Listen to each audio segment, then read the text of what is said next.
काँग्रेसचे नेते विजय वडेट्टीवार आपल्यासोबत आहेत. सर, आज काय नेमका मुद्दा असणार आहे? कुठल्या मुद्द्यावर तुम्ही सरकारला लढवणार? खरं तर शेतकरी हा विषय फार महत्त्वाचा आहे.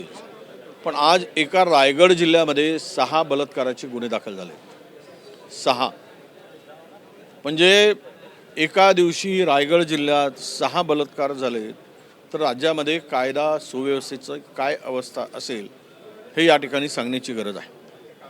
म्हणजे कळत नाही की महिलावरील अत्याचार वाढत असताना तुम्ही शक्ती कायदा का आणत नाही, का लागू करत नाही आम्ही मंजूर केलेला, आणि केंद्राने केलेल्या निर्भया कायद्याच्या भरोशावर ते कायद्याची अंमलबजावणी नाही त्या सध्या आम्ही अंमलबजावणी नाही, त्या कायद्याचं कुठेही मदत होत नाही.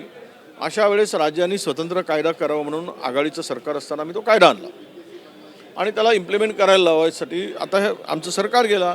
या सरकारने त्याची अंमलबजावणी करायला पाहिजे, तो कायदा लागू करायला पाहिजे. 6 बलात्कार एका जिल्ह्यात एका दिवशी गुन्हा दाखल होत असेल तर महिला या राज्यात सुरक्षित आहेत का, हा प्रश्न आम्ही सरकारला विचारतो. गृह खात्याचं फेल्युअर आहे. बघा, गृह खातंच जबाबदार कोण असणार याला? शेवट गृह खातंच जबाबदार असतं. कायदा सुव्यवस्था सांभाळण्याची जबाबदारी गृह खात्याचीच असते. काय मागणी तुमची?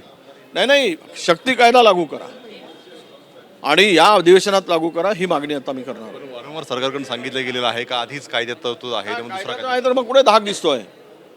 मग का घटना वाढत आहेत?